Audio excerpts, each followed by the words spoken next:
اما بعد فاعوذ باللہ من الشیطان الرجیم بسم اللہ الرحمن الرحیم یا ایہا النبی حسبک اللہ ومن اتبعک من المؤمنین صدق اللہ مولانا العظیم ان اللہ وملائکتہ یصلون علی النبی یا ایہا الذین آمنوا صلوا علیہ وسلموا تسلیما اللہم صلی علی سیدنا و مولانا محمد وعلی آل سیدنا و مولانا محمد مبارک وسلم الصلاۃ والسلام علیک یا سیدی یا رسول اللہ وعلی آلک و اصحابک یا سیدی یا حبیب اللہ۔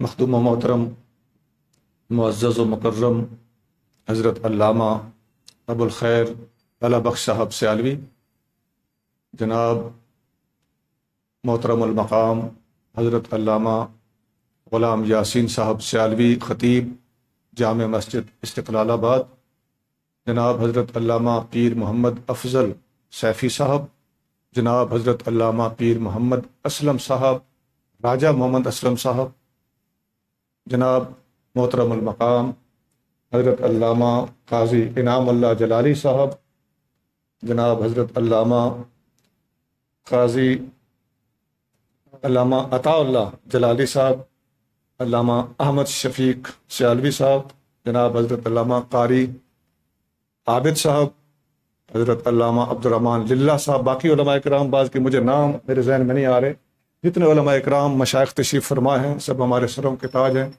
اور دیگر حاضرین محفل، بزرگوں، بھائیوں، عزیزوں، اللہ کریم مجھے اور آپ کو حضور محبوب نبی کریم رؤوف الرحیم صلی اللہ علیہ وآلہ وسلم کی سچی غلامی، محبت اور اتباع کی توفیق عطا فرمائے۔ اللہ تعالی ہم سب کا خاتمہ ایمان پر کرے۔ فقیر سے پہلے بہت سارے علماء نے اپنے اپنے مخصوص انداز میں حضور سیدنا فاروق اعظم رضی اللہ تعالیٰ عنہ کی شان میں نذرانہ ہائے عقیدت پیش فرمائے۔ اللہ تعالیٰ ان تمام علماء اکرام کا بولنا اور اپنے ارشادات عالیہ سے ہمیں نوازنا اپنے بارگاہ میں قبول اور منظور فرمائے۔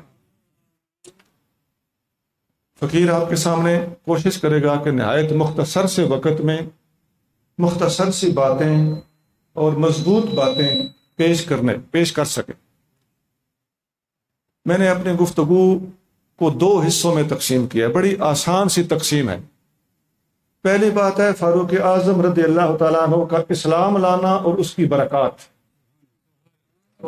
دوسرا ہے فاروق اعظم کا ظاہری باطنی علم۔ بس یہ آسان سی دو باتیں۔ تو پہلی چیز میں دوہرا دیتا ہوں، فاروق اعظم کا اسلام لانا اور آپ کے اسلام لانے کی برکتیں۔ دوسری چیز ہے فاروق اعظم کا علم، ظاہری علم بھی اور باطنی علم بھی۔ یہ دو باتیں، ورنہ بہت کچھ عرض کیا جا سکتا ہے۔ اختصار کے پیش نظر ٹو دا پوائنٹ مختصر آپ کی خدمت میں چند باتیں رکھنا مقصود ہے۔ تو پہلی چیز تھی آپ کا اسلام لانا اور اس کی برکتیں۔ آپ علماء سے سن رہے تھے، نبی کریم رؤوف الرحیم صلی اللہ علیہ وآلہ وسلم نے فاروق اعظم کے مسلمان ہونے سے پہلے اللہ کریم کی بارگاہ میں یہ دعا پیش کی تھی، اللہم اید الاسلام بعمر بن الخطاب۔ صحیح حدیث ہے کہ اللہ عمر بن خطاب کے ذریعے سے اسلام کی مدد فرما۔ اید تائید سے بنا ہوا، اور تائید مدد، نصرت، امداد کو کہتے ہیں۔ اس لفظ پہ ذرا غور کیجئے کہ بلا، اے اللہ عمر کے ذریعے سے اسلام کی مدد فرما۔ پتہ چلتا ہے مدد اللہ بھی کرتا ہے، اللہ کے رسول بھی کرتے ہیں، اللہ کے پیارے بھی کرتے ہیں، اور اسلام کا مددگار اگر حضور نے قرار دیا ہے تو عمر فاروق کو قرار دیا۔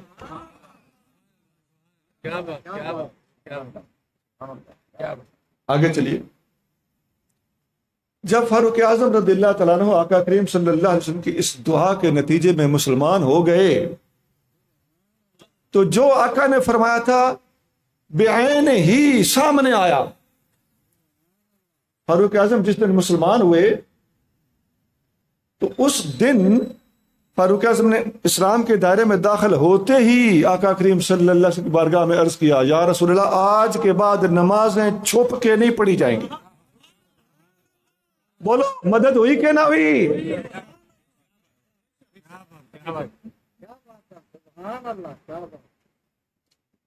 آپ صلی اللہ علیہ وسلم اس وقت دار ارقم میں موجود تھے اپنے صحابہ کرام سمیت. اور یہ بھی بتا دوں کہ اس وقت نماز فرض نہیں ہوئی تھی. نماز کا فرض ہونا تو واقعہ معراج سے ہوا ہے نا. اس وقت آپ صلی اللہ علیہ وسلم اپنے طریقے سے، جس طرح آپ غار حرا میں بھی عبادت کرتے تھے، نمازیں پڑھتے، تو اپنے مخصوص طریقے سے اللہ تعالیٰ کی طرف سے ادروائز الہام پا کر، فریضے کے طور پر نہیں، عبادت کے طور پر، اپنے ذوق اور محبت کے طور پر اللہ کی عبادت آپ شروع سے فرماتے آ رہے. لیکن نمازیں چھپ کر ہوتی تھیں. فاروق اعظم نے آتے ہی للکار کر سرے عام نمازیں پڑھوائیں. ایک اور حدیث آتا ہے، سیدنا عبداللہ بن مسعود رضی اللہ تعالیٰ عنہ فرماتے ہیں، بخاری شریف میں حدیث ہے، آپ فرماتے ہیں ما زلنا عزتا منذ اسلم عمر، جب سے عمر مسلمان ہوا تو ہم عزت ہی پاتے چلے گئے. ما زلنا، ہم پر پھر زوال نہیں آیا، عزتا، عزت پاتے پاتے، منذ اسلم عمر، جس دن سے عمر مسلمان ہوئے تھے. ہاں جی، اسلام کو عزت ملی. لفظ عزت بولا ہے آقا، لفظ تائید بول رہے ہیں.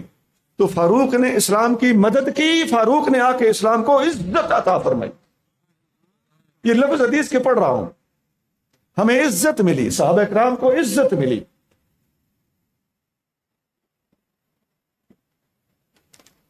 اسی طرح جب فاروق اعظم رضی اللہ تعالیٰ عنہ مسلمان ہوئے تو حدیثوں میں کفار کا قول بھی نقل کیا گیا ہے. مجمع الزوائد میں آتا ہے، یہ حدیث کی کتاب ہے، کہ جب فاروق اعظم مسلمان ہوئے تو کافر پریشان ہو گئے، کہنے لگے الیوم انتصف القوم منا، ایک فاروق کیا مسلمان ہوا ہے، آج ہم مسلمانوں کے مقابلے پہ آدھے رہ گئے. بھائی فاروق اعظم آپ کتابوں میں پڑھتے ہیں، مسلمان ہونے میں آپ کا نمبر کون سا ہے؟ 40واں. یہ بات کتابوں میں لکھا ہوا ہے. تو 39 سے 40 ہوئے اور وہ کہہ رہے ہیں ہم آدھے رہ گئے. فاروق اعظم کی اتنی دھاک ہے، اتنی شان ہے، اکیلے کے اندر ایک یار ہزارہ ورگا، مان لو کوڑ کوئی نہیں، یہ سچ ہے. اور یہ آدھے رہ گئے والی بات میں اور بھی اس کو معید کرتا ہوں. فاروق اعظم رضی اللہ تعالیٰ عنہ جب مسلمان ہوئے تو اس وقت حبشہ کی طرف ہجرت ہو چکی تھی. آپ کو پتا نا، مدینہ منورہ کی ہجرت اور ہے، حبشہ کی ہجرت اور ہے. حبشہ کی ہجرت 5 ہجری کو ہوئی تھی. فاروق اعظم 6 ہجری میں مسلمان ہوئے. ابھی حبشہ کے مہاجرین وہیں پر تھے. ان مہاجرین میں سب سے پہلی ہجرت کرنے والا جوڑا سیدنا عثمان غنی اور ان کی زوجہ رسول کریم صلی اللہ علیہ وسلم کی بڑی شہزادی سیدہ رقیہ. یہ پہلا جوڑا ہے. سب سے بڑی شہزادی کے بارے میں مختلف اقوال ہیں، بہرحال تو یہ پہلا جوڑا حبشہ کو ہجرت کر کے گیا تھا. تو یہ اس ہجرت کی بات ہو رہی ہے. حبشہ والے وہاں ہجرت کر کے جا چکے تھے، اور پیچھے فاروق اعظم جب مسلمان ہوئے تو ایک خبر اڑ گئی کہ پورا مکہ مسلمان ہو گیا ہے. وہ کافر کہہ رہے ہیں کہ آج ہم آدھے رہ گئے ہیں. ادھر خبر پہنچی حبشہ میں کہ پورا مکہ مسلمان ہو گیا ہے. اب گن لو فاروق اعظم اکیلے کے اندر کتنی طاقت ہے. حتیٰ کہ حبشہ والے ہجرت سے واپس آ گئے اس خوشی میں کہ سارا مکہ مسلمان ہو گیا، خطرات ختم ہو گئے. آگے آئے تو پتہ چلا ایک عمر مسلمان ہوئے. ان سے پہلے ابو ذر غفاری بھی اسی سال مسلمان ہوئے تھے. سیدنا امیر حمزہ ان سے 3 دن پہلے مسلمان ہوئے تھے. تو پتہ چلا کہ یہ خبر ٹھیک نہیں تھی. اس سے میں آپ کو بتانا یہ چاہتا ہوں کہ فاروق اعظم کے ایک مسلمان ہونے سے کتنی بڑی خبر پھیل گئی تھی. اس لیے کہ کافر دہل گئے تھے اور خود بولنے لگے کہ آج ہم آدھے رہ گئے ہیں، اور دنیا نے سمجھا کہ سارے کے سارے مسلمان ہو گئے. ایک عمر کیا مسلمان ہوا، سارا مکہ مسلمان ہونا تسلیم کر لیا گیا. افواہ پھیل گئی.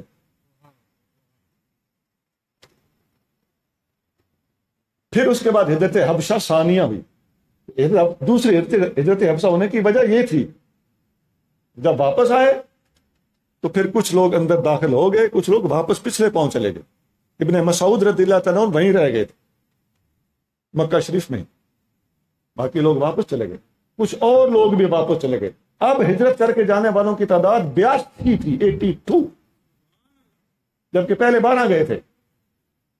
تعداد میں اتنا زیادہ اضافہ ہوا، فاروق اعظم کے مسلمان ہونے کے بعد مسلمانوں کی لائنیں لگ گئیں۔ اور سنیے، جبریل امین پیغام لاتے ہیں، استبشر اہل السماء باسلام عمر، یا رسول اللہ عمر کے مسلمان ہونے سے آسمان والے بھی مبارکیں دے رہے ہیں۔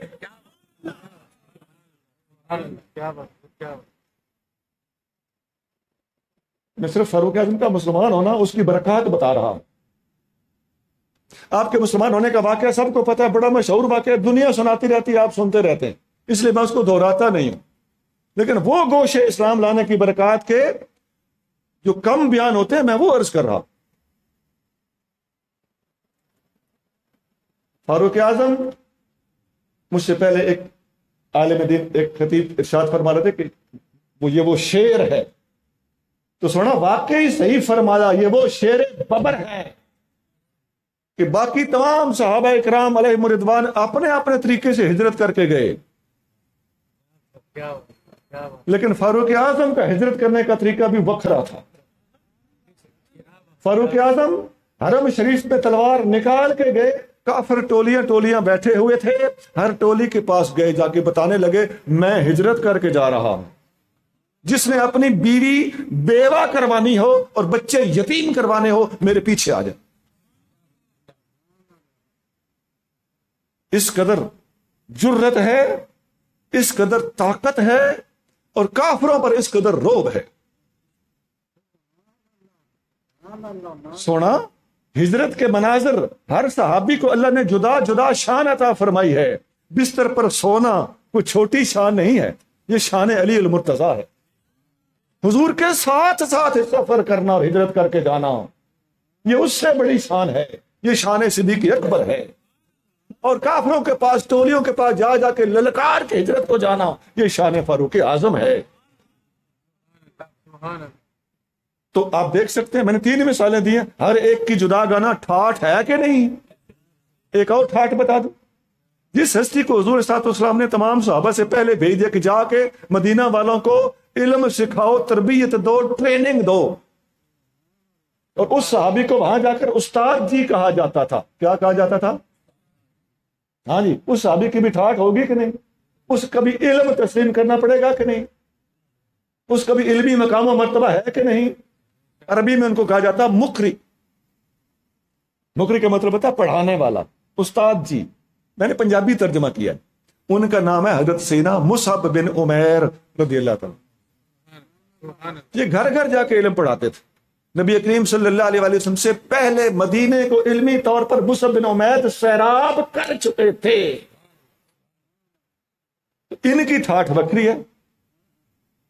تو یہ میں نے فاروق اعظم کے حوالے سے اور بھی 3-4 باتیں آپ کو بتا دیں کہ ہر بندہ، ہر صحابی رسول اللہ صاحب ہی الصلاۃ والسلام جداگانہ طریقے سے ہجرت کر کے تشریف لے گیا۔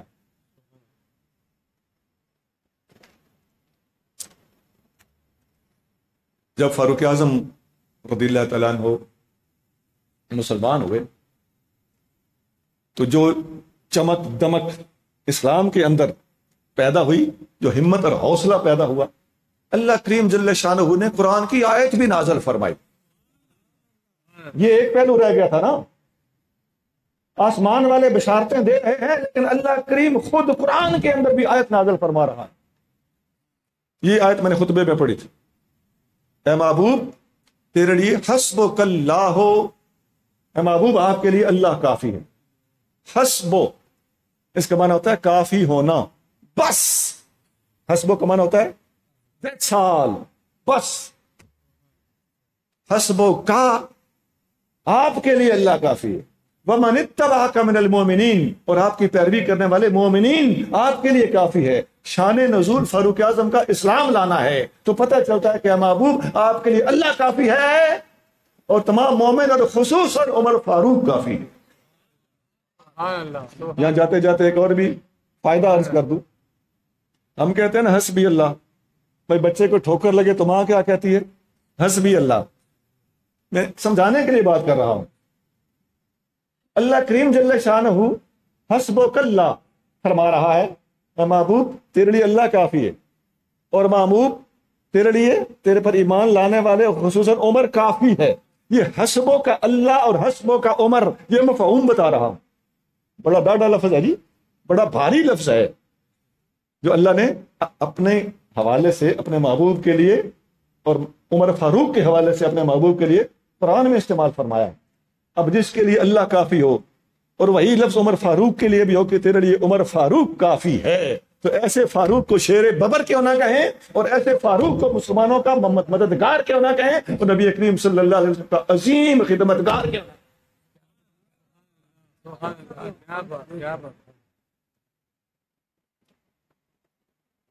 جتنی باتیں میں نے آپ کے سامنے پیش کی ہیں کہ بلا ہم ذرا ایمانداری سے غور کریں تو فاروق اعظم جیسی مشکل کشائی کہیں نظر نہیں آتی۔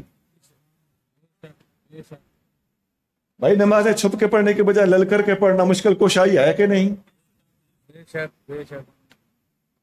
مسلمانوں کا اس کے بعد عزت پاتے جانا مشکل کشائی ہے کہ نہیں؟ ساری حدیثوں کی طرف اشارے کر رہا ہوں۔ خدا کی عظمت کی قسم، آج بھی اگر آپ اللہ اس کے رسول سے مدد مانگتے ہیں، ہم اہل اسلام ہے، اہل سنت ہے، لیکن فاروق اعظم کی مدد آج بھی مانگو گے بڑی جداگانہ آگی، مانگ کے ایک تو میں نے رواج نہیں لیا۔ اے روح عمر آ کر امداد ذرا کرنا، اے روح عمر آ کر امداد ذرا کرنا، ہم مٹتے مٹاتے بھی دشمن کو مٹا دیں گے۔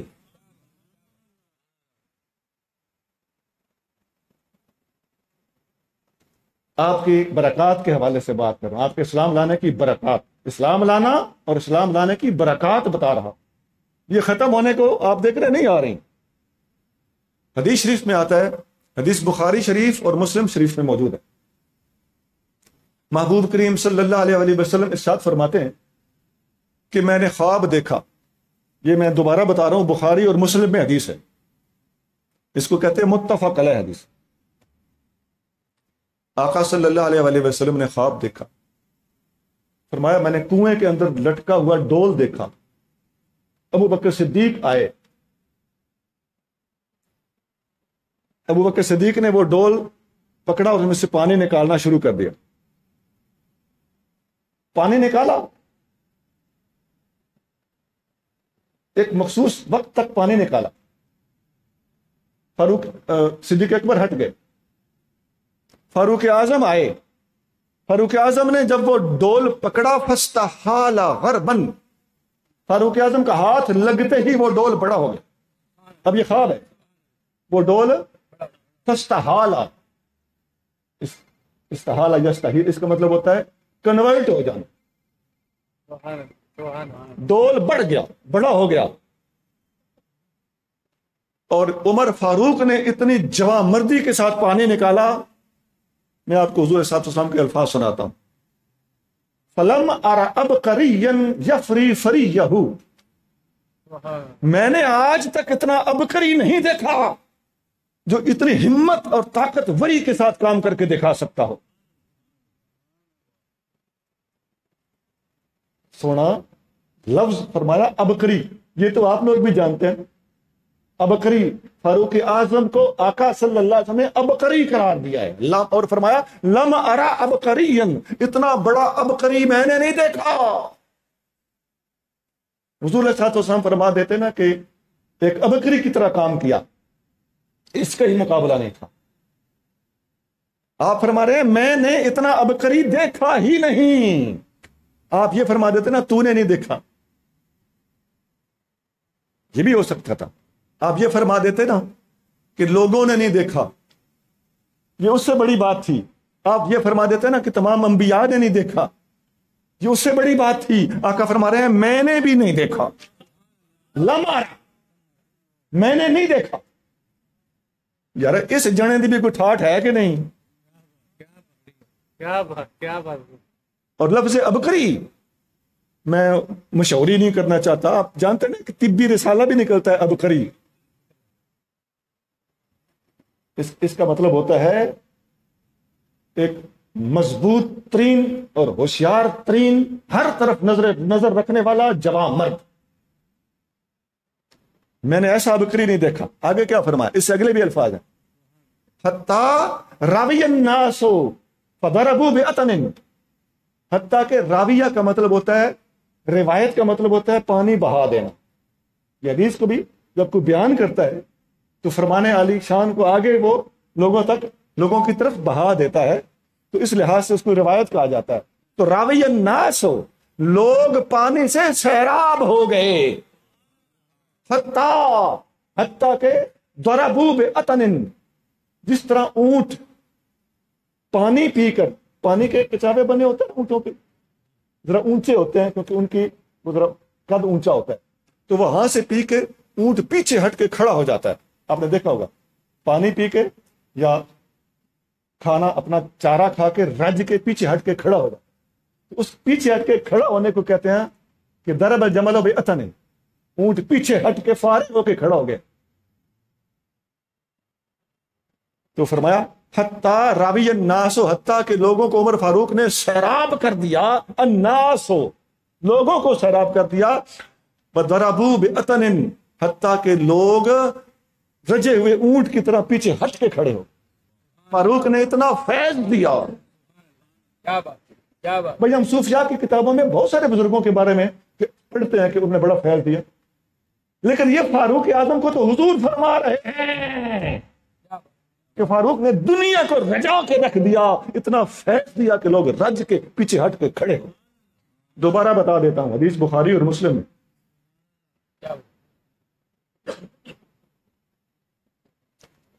میں نے اختصار کے ساتھ ایک پہلو آپ کے سامنے رکھا ہے، فاروق اعظم کا اسلام لانا اور اسلام لانے کی برکات. دوسرا پہلو تھا فاروق اعظم کا ظاہری اور باطنی علم. سب سے پہلی بات تو یہ ہے کہ آپ کے اور میرے نبی کریم صلی اللہ علیہ وسلم نے تمام کے تمام صحابہ کرام اہل بیت اطہار سب کو علم پڑھایا ہے. ہاں جی، کوئی کہہ سکتا ہے کہ ایک کو بھی ان میں سے چھوڑ دیا ہو؟ نہیں کہہ سکتے. غور کرنا پڑے گا کہ کہیں ایسا کہنا کفر نہ ہو. کیوں؟ قرآن میں آتا ہے نا، یعلمہم الکتاب والحکمہ.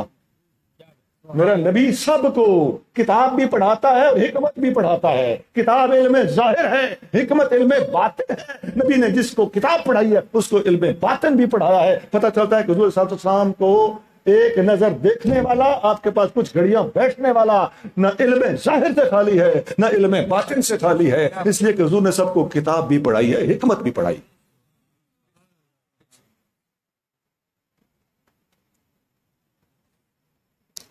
تو سب کو جب علم و حکمت آقا نے پڑھایا ہے تو اب فاروق اعظم کی باری آتی، چونکہ ہمارا موضوع آج فاروق اعظم. حدیث بخاری شریف میں ہے، نبی کریم رؤوف الرحیم صلی اللہ علیہ وسلم اپنا خواب بیان فرماتے ہیں. آپ کو پتا ہونا چاہیے نبیوں کا خواب وہی ہوتا ہے. نبیوں کا خواب وہی ہوتا ہے. وہ پہلا بھی خواب وہی تھا، یہ بھی خواب وہی ہے. تو حدیث بخاری شریف میں ہے، آقا کریم صلی اللہ علیہ وسلم فرماتے ہیں کہ میں نے خواب میں دودھ کا پیالہ پیا. مجھے دودھ دیا گیا، پیالہ دیا گیا، میں نے اسے پیا حتیٰ کہ دودھ میرے ناخنوں میں سے بھی پھوٹنے لگا. اتنا زیادہ رج کے پیا. آقا صلی اللہ علیہ وسلم فرماتے ہیں میں نے اپنا بچا ہوا دودھ عمر کو دے دیا اور میرا بچا ہوا سارا دودھ عمر پی گیا. سونا حدیث جو ہے تے ہے دی بخاری وچ تے ہن اے اندر جان دے کیوں بوئے مرے نہ بوئے سینے دے جان دے. آقا صلی اللہ علیہ وسلم نے فرمایا کہ میرا بچا ہوا سارا دودھ عمر پی گیا. صحابہ نے عرض کیا یا رسول اللہ علم کی تعبیر کیا ہے؟ خواب میں آپ نے دودھ دیکھا نا، دودھ کی تعبیر کیا ہے؟ آقا صلی اللہ علیہ وسلم نے فرمایا دودھ کی تعبیر علم ہے. آقا کا بچا ہوا سارا علم عمر فاروق پی گیا.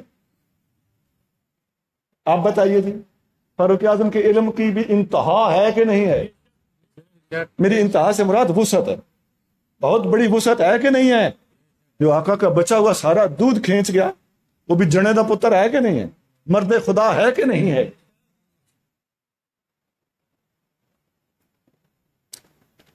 آگے چلیے.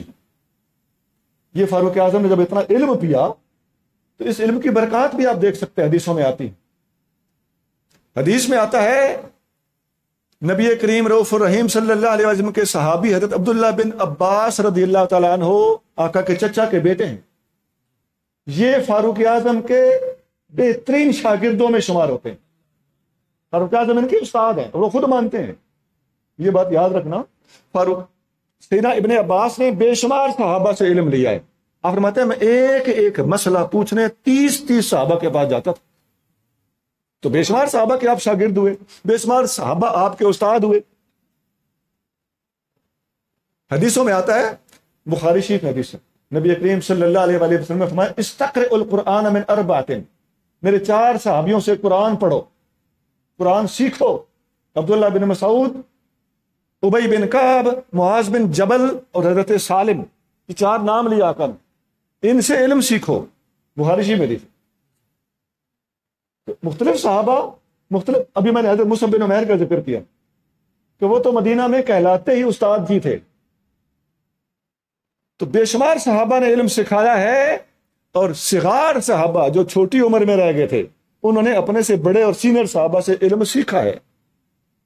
اور حضرت عبداللہ بن عباس نے سب سے زیادہ 3 صحابہ سے علم سیکھا ہے. سب سے پہلے کتابوں میں عمر فاروق کا نام ہے.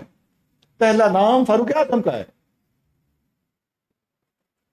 تو ایک فاروق اعظم, دوسرے سیدنا علی المرتضیٰ رضی اللہ تعالیٰ عنہ, اور تیسرے حضرت معاذ بن جبل. آپ فرماتے ہیں ان 3 سے آپ نے, یہ زابی وغیرہ نے نقل کی, ان 3 سے آپ نے علم زیادہ سیکھا, باقی سے بہت صحابہ سے سیکھا. اور بخاری میں ایک حدیث ہے کہ فاروق اعظم کے ساتھ حرم شریف کے سفر کے دوران ابن عباس بھی ساتھ ہیں. آپ رضی اللہ تعالیٰ عنہ نے, ابن عباس نے فاروق اعظم کو وضو کرایا. وضو کے دوران, وضو کرانے کے دوران آپ سوال کرتے ہیں حضور میرے ذہن میں یہ سوال ہے, میں بڑے عرصے سے لیے پھرتا ہوں, موقع نہیں ملتا تھا, آپ میں پوچھیں. انہوں نے عرض کیا کہ فلاں سوال, وہ حضور کریم صلی اللہ علیہ وسلم کی ازواج مطہرات اور گھر کا ایک چیز تھی, وہ آپ نے سوال کیا اس بارے میں. آپ نے وہ لمبا سا جواب ہے, حدیث بخاری میں میرا خیال ہے 2 صفحے ہوں گے یا 2.5, مجھے اس وقت صفحات یاد نہیں, بہت لمبی حدیث مبارک. فاروق اعظم نے وہ جواب دیا, بخاری شریف کے چنگے بڑے بڑے صفحے, وہ جواب دیا. آخر میں فاروق اعظم نے کیا فرمایا؟ فرمایا ابن عباس یہ آج سوال پوچھا, اس کے علاوہ جب بھی پوچھنا ہو تو مجھ سے سوال کرتے وقت جھجکنا نہیں ہے, جو سوال ذہن میں آئے مجھ سے پوچھنے کی تمہیں اجازت ہے. سنا, بے شمار صحابہ کو اللہ نے یہ اعزاز اور شان عطا فرمائی ہے کہ صحابہ پوچھ لو والی بات کثرت سے کرتے تھے, اس لیے کہ آقا نے ان کو حکم دیا تھا بلغوا انی ولو آیا, ایک جملہ بھی ہو تو آگے پہنچانا تمہاری ڈیوٹی ہے. یا فاروق اعظم فرما رہے ہیں پوچھ لینا.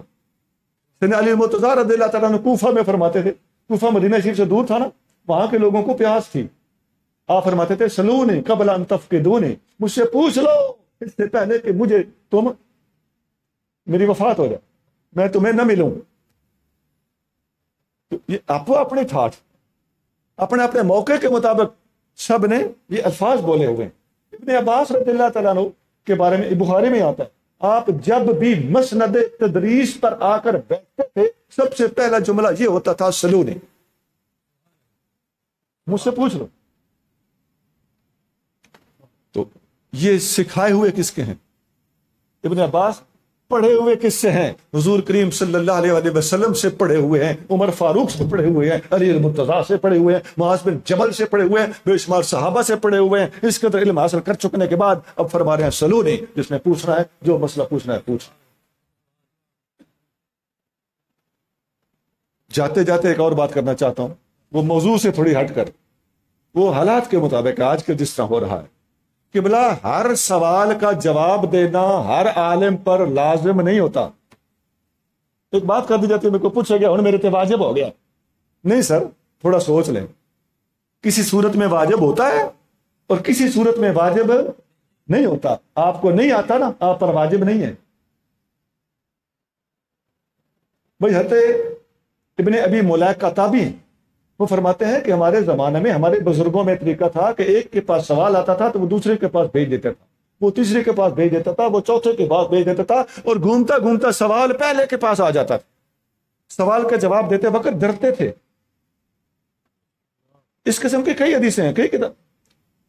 حضرت عبداللہ بن مسعود رضی اللہ تعالیٰ فرماتے ہیں کہ ان من العلم ان یقول العالم لا اعلم، یہ بھی علم ہے کہ عالم کہہ دے میں نہیں جانتا، یہ بھی علم ہے۔ امام مالک آدھے سے زیادہ سوالوں کے جواب میں کہتے تھے میں نہیں جانتا۔ یہ کوئی بیزتی نہیں ہے، ہمیں اپنی اصلاح کرنی پڑے۔ سوال آ گیا جی، او یار میں محلے کا سوال ہے تو اتنے بیٹھے ہیں، سانو مصیبت پہ گئی، میں جواب دیں کو میرے تو سوال ہو گیا ہے۔ او بھائی اس علاقے کے علماء جواب دیں، وہ بہتر ہے۔ یہ میں ضمناً بات کر گیا، عرض کر رہا تھا کہ ابن عباس رضی اللہ تعالی عنہ کے شاگرد ہیں فاروق اعظم کے، ابن عباس شاگرد ہیں۔ ایک حدیث بخاری شریف، مسلم شریف، ابو داؤد، نسائی، ابن ماجہ، سب 6 کتابیں، من 6 کی 6 گن دی، ان سب کتابوں میں ایک حدیث ہے۔ حضرت عبداللہ بن عباس رضی اللہ عنہ فرماتے ہیں حدثنی رجال مردیون، مجھے میری پسند کے استادوں نے حدیث سنائی۔ رجال مردیون، میری مرضی کے، میری پسند کے۔ وَأَرْضَاهُمْ عِنْدِي عمر، میرا سب سے زیادہ پسندیدہ استاد عمر ہے۔ یار 6 کی 6 کتابوں میں ہے، ان مان لو کہ فاروق اعظم کے علم کی انتہا بہت دور تک ہے۔ ایک حدیث بخاری شریف میں ہے، فاروق اعظم رضی اللہ تعالیٰ عنہ اپنی علمی محفلوں میں عبداللہ بن عباس کو ضرور بلاتے تھے، اپنے ساتھ رکھتے تھے، لے جاتے تھے۔ حضرت عبد الرحمن بن عوف رضی اللہ تعالیٰ عنہ نے ایک دفعہ عرض کیا، حضور یہ ہمارے بچوں کی عمر کے ہیں، آپ ان کو ساتھ کیوں بٹھا لیتے ہیں علمی محفل میں، بزرگوں کی، بڑوں کی، سفید ریش لوگوں کی محفل میں؟ آپ نے فرمایا میں آپ کو بتاؤں۔ بات پرانی ہو گئی۔ اگلی میٹنگ میں فاروق اعظم نے ابن عباس کو پھر بلا لیا۔ اب کسی کے ذہن میں نہیں کہ پچھلی بار کیا بات ہوئی تھی، فاروق اعظم نے یاد رکھا ہوا تھا۔ فاروق اعظم نے فرمایا کہ دوستو ایک سوال کا جواب دیجئے، یہ جو سورت اذا جاء نصر اللہ ہے، یہ جو سورت ہے اس میں ایک خاص میسج ہے، پیغام، چھپا ہوا پیغام ہے، وہ کیا ہے؟ کسی نے کچھ کہا، کسی نے کچھ کہا، کسی نے یہ بھی کہا کہ اس میں اسلام کی ترقی کا ذکر ہے، وَرَأَيْتَ النَّاسَ يَدْخُلُونَ فِي دِينِ اللَّهِ أَفْوَاجًا، اسلام کے پھیلنے کا ذکر ہے۔ تو بات تو ٹھیک تھی۔ آپ نے فرمایا میں کہہ رہا ہوں چھپا ہوا پیغام کیا؟ یہ تو ظاہر ہے الفاظ، اندر کوئی پیغام، میسج، پیغام ہے۔ سارے چپ۔ اب فاروق اعظم جانتے تھے، دیکھو فاروق اعظم کے علم کی بھی میں وہ بتا رہا ہوں، فاروق اعظم کا علم اتنا تھا کہ یہ بات کسی کو پتا نہیں تھی۔ فاروق اعظم نے فرمایا، ابن عباس نوجوان کو فرمایا جس کے بارے میں سوال ہوا تھا کہ آپ ان کو کیوں لے آتے ہیں، ابن عباس آپ بتاؤ۔ ابن عباس بول پڑے، عرض کیا حضور اس میں پیغام یہ ہے کہ آقا کریم صلی اللہ علیہ وسلم کا وصال ہونے والا تھا، حضور کے وصال کا پیغام اس کے اندر موجود۔ اب ساری صورت پڑھ لیں، ترجمہ پڑھ لیں، وصال کا میسج اندر آنکھ والوں کو نظر آئے گا، بظاہر محسوس نہیں ہوتا۔ تو اب یہ درجہ بدرجہ بصیرت ہوتی ہے۔ علم میں تمام صحابہ ایک دوسرے سے بڑھ کر ہیں، لیکن بعض اوقات ایسا ہوتا ہے کہ ایک نقطہ ایک پر واضح ہوتا ہے، دوسرے پر واضح نہیں ہوتا۔ لیکن فاروق اعظم وہ ہستی ہیں کہ ان پر ایسے نقطے واضح تھے اور ان پر واضح ہونا تو دور کی بات ہے، انہوں نے اپنے شاگردوں پر بھی واضح کیا، اپنے تیار کی ہوئے شاگرد کا پتہ ہوتا ہے نا، اس لیے یہ سوال ریزرو کر لیا اور آئندہ نشست کے اندر اس سوال کو اٹھایا اور ابن عباس سے وہ سوال پوچھا، کیوں؟ اس لیے کہ خود پڑھایا ہوا.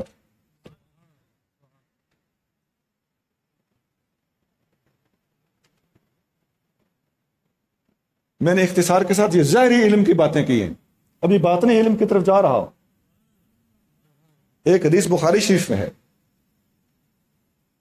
نبی کریم رؤوف الرحیم صلی اللہ علیہ وآلہ وسلم فرماتے ہیں کہ پہلی امتوں میں محدث ہوتے تھے، اگر میری امت میں کوئی ہے تو وہ عمر ہے. مطلب یہ ہے کہ محدث میری امت میں بھی بہت ہوں گے، لیکن اگر بالفرض ایک ہی محدث ہو کیا بات، تو پھر عمر کے سوا کوئی نہیں ہو. عمر بہرحال ہے، اگر ایک ہے تو پھر وہ عمر ہی ہے، زیادہ ہیں تو ٹھیک ہے ماشاءاللہ. محدث دال پہ زبر ہے، اس کا معنی ہوتا ہے جس کے ساتھ باتیں ہوتی ہوں. یہ مجہول ہے لفظ، مجہول کا صیغہ اس کو بولتے ہیں. تو جس کے ساتھ اللہ باتیں کرتا ہو، سادہ لفظوں میں جس کو الہام ہوتا ہو. میری امت میں اگر کوئی ہے تو وہ عمر ضرور ہے جسے الہام ہوتا ہے. اب بتائیے، یہ حدیث تو بخاری میں ہے، اس کے علاوہ فاروق اعظم رضی اللہ تعالیٰ عنہ کو جتنے الہام کے واقعات ہیں، بھائی فاروق اعظم ادھر حضور کریم صلی اللہ علیہ وسلم کو مشورہ دیتے ہیں، مشورے کی تصدیق اور تائید کرنے کے لیے قرآن کی آیت نازل ہو جاتی. اللہ، کیا بات، کیا بات، کیا بات. یہ ملہم ہے، محدث ہے، جس سے اللہ باتیں کرتا ہے، جس کی زبان پر رب بولتا ہے.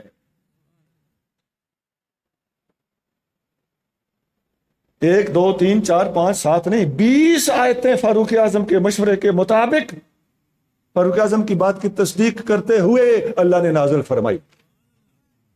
حضور کریم صلی اللہ علیہ وسلم کے ازواج مطہرات کے بارے میں فاروق اعظم مشورہ دیتے تھے، یا رسول اللہ ان کو پردہ کرنا چاہیے. آقا اللہ کے حکم کے منتظر تھے تو قرآن کی آیت نازل، یا ایھا النبی کل ازواجک و بناتک و نساء المؤمنین ان یدنین علیہن من جلابیبہن. اے محبوب، اپنے ازواج مطہرات کو اور مومنوں کی خواتین کو اور اپنی امت کی خواتین کو اور اپنی صاحبزادیوں کو، الگ الگ لفظ ہیں، ان کو حکم دیجئے کہ پردہ کیا کر. پردے کا حکم فاروق اعظم کے مشورے کے مطابق نازل ہوئے. فاروق اعظم عرض کرتے تھے، یا رسول اللہ مقام ابراہیم پر نفل پڑھنے چاہیے. اللہ نے حکم نازل کر دیا، واتخذوا من مقام ابراہیم مصلی، مقام ابراہیم کو جائے نماز بنائیے. ٹوٹل 20 آیتیں ہیں. علامہ جلال الدین سیوطی رحمۃ اللہ نے اس پر پورا رسالہ لکھا ہے، قطف الثمر فی موافقات عمر. یہ رسالے کا نام ہے، اس کو کہتے ہیں موافقات عمر، فاروق اعظم کی موافقتیں. ایک اور حدیث میں آتا ہے، نبی کریم رؤوف الرحیم صلی اللہ علیہ وآلہ وسلم فرماتے ہیں، یہ بخاری شریف میں، یہ بھی حدیث بخاری میں، آقا فرماتے ہیں اور بہت کتابوں میں، فرمایا عمر جب جا رہا ہوتا ہے تو سامنے سے شیطان جب عمر کو دیکھتا ہے تو راستہ بدل لیتا ہے. عمر سے شیطان ڈرتا ہے، راستہ بدل لیتا ہے. اب جس کو دیکھ کر شیطان راستہ بدل لیتا ہے، شیطان اکثر یہ جنات وغیرہ یہ لوگوں کو تنگ کرتے ہیں. یہ ایمان والے نہیں ہوتے، ایمان والا جن کبھی تنگ نہیں کرے گا جب تک اس کو اکا ہی تنگ نہ کیا جائے. تو جنات میں شیطانی زیادہ ہوتی ہے. تو جن کو بھگانا ہے، جن نکالنا ہے، شیطان کو گھر سے بھگانا ہے، خدا کی قسم عمر فاروق کے نام کی تسبیح ادھر لٹکا دو، عمر کا موٹا سا نام لکھ کے گھر میں لٹکا دو، شیطان تمہارے گھر سے بھاگ جائے. اور سفیان نے اپنی عملیات کی کتابوں میں بھی لکھا ہے کہ جس بندے کو احتلام ہوتا ہو، شیطان رات کو سوتے میں تنگ کرتا ہو، وہ اپنی ناف کے اوپر عمر کا لفظ اس طرح لکھے کہ میم کی مروڑی ناف پر سے گزرے، اس بندے کو اس رات احتلام نہیں ہو. کیا مطلب ہے اس کا؟ کیا بات. واقعی ماننا پڑے گا کہ جن بھگانے کے لیے، شیطان بھگانے کے لیے، جادو نکالنے کے لیے، اس قسم کی چیزوں کے لیے عمر فاروق کے نام کو لکھ کر اس نام کا تعویذ بنا کر، اس کے عدد نکال کر اس کا تعویذ بنا کر براہ راست یہ نام لکھ کر فاروق اعظم کی روح سے مدد لی جائے، اللہ کی توفیق سے فاروق اعظم انشاءاللہ تعالی مشرق والوں کی بھی مدد کر سکتے ہیں، مغرب والوں کی بھی مدد کر سکتے ہیں۔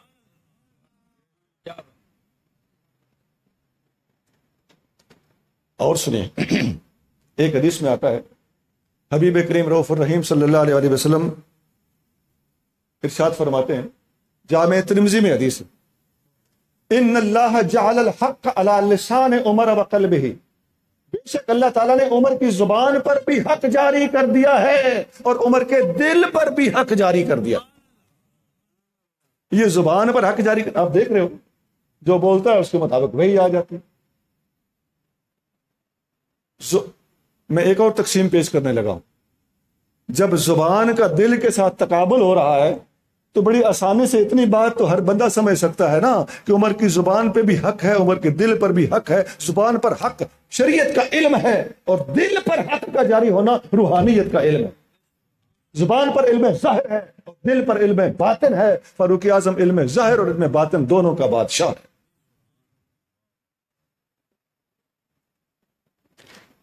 ایویں نہیں آپ کی مشورے کے مطابق آیتیں نازل ہو جائے، بڑی واضح گفتگو ہوتی تھی، بڑی شفاف شخصیت تھے، اور خاص طور سے روحانیت کے میدان میں صحابہ اکرام کی تربیت کرنے میں اتنے زبردست آپ کا انداز تھا۔ بعض اوقات حدیثوں میں آتا ہے کہ بلا میں نام نہیں لیتا، بعض اوقات صحابہ اکرام رضی اللہ تعالیٰ عنہم کو آپ کوڑا اٹھا کے جب دیکھتے تھے، ایک صحابی کو دیکھا انہوں نے، بابا اچھا خوبصورت لباس ہے، چہرہ مبارک چمکا ہوا ہے، فاروق اعظم نے جب دیکھا نا سمجھ گئے کہ تھوڑی سی اصلاح کی ضرورت ہے۔ فاروق اعظم رضی اللہ عنہ نے کوڑے سے ان کو پکڑ کے مارنا شروع کر دیا۔ وہ کہنے لگے اللہ اللہ لیما لیما فیما فیما، یہ کس لیے، میں نے کیا کیا ہے، میں نے کیا کیا ہے؟ آپ رج کے جب بیٹھ گئے نا، کہنے لگے آپ نے تھوڑا سا یہ لباس وغیرہ چمک دمک آپ کی تھی نا، میں نے سوچا آپ کی تھوڑی سی نفس کی اصلاح کر، اپنے صاحبزادے کے بھی ایک دفعہ سوچا اصلاح فرمائی، تو یہ روحانی اصلاح فاروق اعظم کا یہ طریقہ ہے۔ اب بھی آپ دیکھتے ہیں بعض مشائخ اپنے شاگردوں کو یا مریدوں کو لاٹھی سے مارتے ہیں۔ میں شورکوٹ میں تھا، وہاں لاہوری بابا رحمۃ اللہ کا مزار ہے، تو وہ یہ ماضی قریب میں فوت ہوئے ہیں، ان کے پاس سوٹا ہوتا تھا، اپنے مریدوں کو پنج چاڑ دیتے۔ تو بعض بزرگوں کا کلندرانہ طریقہ ہوتا ہے سونا۔ عام طور پر صوفیاء کا خیال ہے کہ سب سے پہلے کلندر کا نام حضرت ابراہیم بن ادھم ہے، اور ابراہیم بن ادھم بن سلیمان بن ناصر بن عبداللہ بن عمر بن خطاب، یہ ان کا شجرہ ہے۔ یہ پہلا کلندر فاروقی ہے، اور ساتھ یہ ڈنڈے سے اصلاح کرنا بھی رکھ دینا تو آپ کو سمجھ آ جائے گی کہ یہ سارے رنگ کلندرانہ فاروق اعظم کے ہیں، لیکن یاد رکھ کلندر وہ ہے جو فاروق اعظم کی طرح قرآن پڑھا جائے یا حدیث پڑھا جائے تو ادھر ہی تھم جائے، بریک لگ جائے قرآن حدیث کے سامنے۔ یہ نہیں کہ یہ مولویوں والی باتیں ہیں، یہ میں نہیں مانتا، خدا نہ خواستہ یہ کیا کلندری ہے کہ نماز نہیں پڑھنی اور نمازوں سے مریدوں کو روکنا ہے۔ اصل کلندر فاروقی ہوتا ہے، اور فاروق اعظم کا رنگ دیکھ لو، صحیح بخاری میں خدا کی قسم حدیث آتی ہے، فاروق اعظم کے بارے میں صحابہ نقل کرتے کہ کانا وقافا امام القرآن، قرآن جب پڑھا جاتا تھا تو فاروق اعظم کو بریک لگ جاتا۔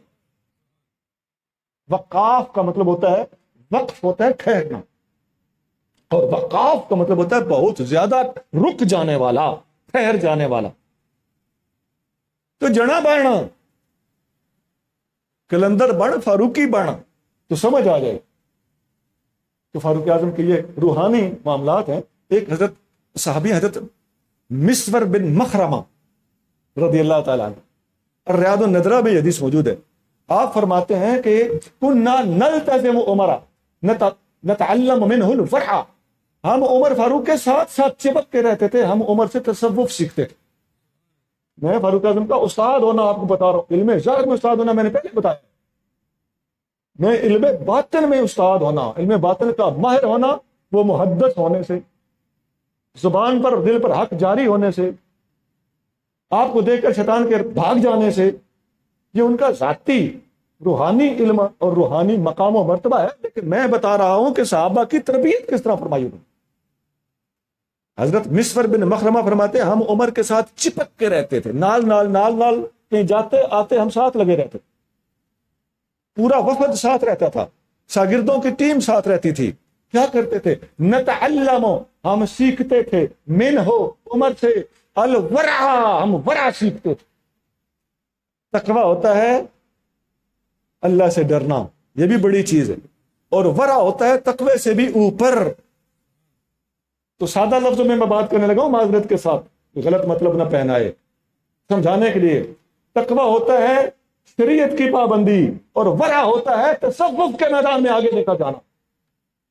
تو آپ تقویٰ نہیں، صحابی ہمارے ہم عمر سے ورع سیکھتے تھے، میں نے اس لیے سے ترجمہ کیا ہے کہ ہم فاروق اعظم سے تصوف سیکھتے تھے۔ لیں جی، میری ساری گزارشات کا خلاصہ دو چیزیں میں نے شروع میں بھی بتایا تھا، آخر میں پھر عرض کر رہا ہوں۔ نمبر ایک، فاروق اعظم کا مسلمان ہونا اور اس کی برکات۔ نمبر دو، فاروق اعظم کا علم، ظاہری بھی اور باطنی بھی۔ اللہ تعالیٰ مجھے اور آپ کو فاروق اعظم کی، تمام صحابہ اکرام کی، تمام اہل بیت اطہار کی شان کو ماننے اور تسلیم کر کے ہر ایک کے مقام و مرتبے کا احترام کرنے کی توفیق عطا فرمائے۔ اس مسجد کو اللہ ترقی عطا فرمائے۔ ہمارے علامہ غلام یاسین صاحب کو دین کی خدمت یہاں پر دل جمعی کے ساتھ کرنے کی، ان کی ٹیم کو ان کے ساتھ تعاون اور محبت کرنے کی توفیق عطا فرمائے۔ اور حضرت علامہ اللہ بخش شالوی صاحب جو اس کام میں پیش ہوتے ہیں، ان کے بارے میں یہ جملہ کہے بغیر رہا نہیں جا سکتا کہ اس وقت ہمارے ہاں جو ہلچل مچاتے ہیں، جو تحریک پیش کرتے ہیں، اس کا اعتراف کرنا چاہیے۔ جو بندوں کا ناشکر ہے وہ اللہ کا بھی ناشکر ہے۔ سبحان ربک رب العزت عما یصفون وسلام علی المرسلین والحمد للہ رب العالمین۔